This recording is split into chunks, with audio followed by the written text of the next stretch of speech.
альтаночки в аквапарке Глухомань. Ресторан, отель, комплекс. Аренда стоит всего лишь 1000 гривен. Вот так оно выглядит возле такого вот берега небольшого водоема. Искусственный, не искусственный. Тут гольф-зона вот такая вот есть.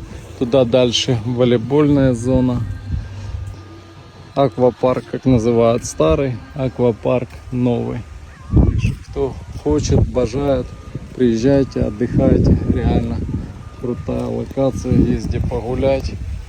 До речі, еще на той стороне можно на катамаране покататься.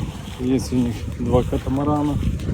Водоем, я думал, тут маленький, оказывается, туда можно выплыть, наверное, еще куда-то дальше. 2 катамарана. Вот таких. И вот тоже травычка занята кем-то. Упала.